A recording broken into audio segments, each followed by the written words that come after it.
அனன்யா, துர்காக்கா, உங்களுக்கு ஒரு விஷயம் தெரியுமா? நம்ம ஸ்கூல்ல டிவிபிஎஸ்எஸ் ஸ்டார்ட் பண்ணிருக்காங்களா? ஓ, அப்படியா? இது எனக்கு தெரியாம போச்சே. டிவிபிஎஸ்எஸ்ஸா? அப்படினா என்ன?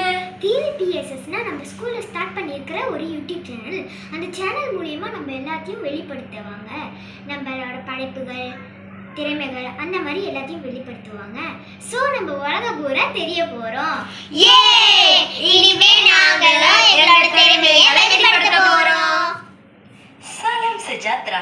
Saya Durkashini Kumar sebagai wartawan Agaram TVPSS SJKT Sungai Salam. Sebagai pengenalan, TVPSS adalah salah satu aktiviti PSS yang menyokong aktiviti pembelajaran abad ke-21.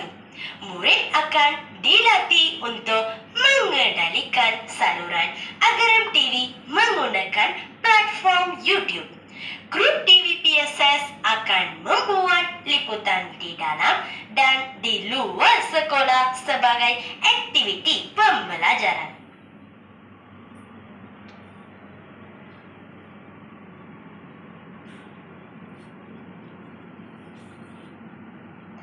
அகரம் டிவியின் நோக்கமானது புதியதொரு கல்வி முறையை அமல்படுத்துவது மட்டுமின்றி எஸ்ஜேகேடி சுங்கைசாலா மாணவர்களிடம் ஒளித்திருக்கும் திறமைகளை உலகிற்கு காட்டுவதாகும்.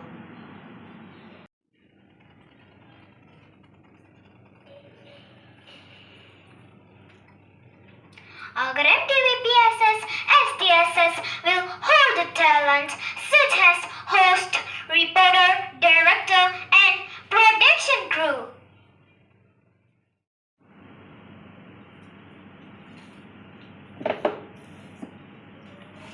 Anda bercita-cita untuk menjadi seorang wartawan atau pengacara.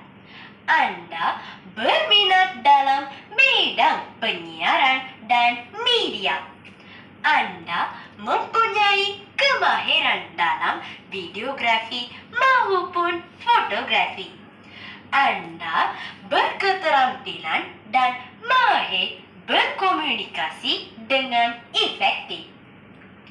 Anda suka berkolaborasi dengan berfikiran kreatif. Anda mempunyai ciri-ciri kru TVPSS. Our motto of Agaram TVPSS SJKT Sungai Salah are 3I.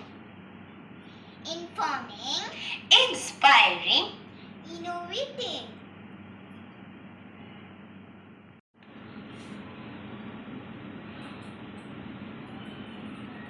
மறக்காம எங்களோட அகரம் டிவிபிஎஸ்எஸ் SDSS லைக் பண்ணி, ஷேர் பண்ணி, சப்ஸ்கிரைப் பண்ணி, மறக்காம அந்த பெல் ஐகானையும் கிளிக் பண்ணிருங்க. Thank you. Don't forget to subscribe, like, share and comment on videos.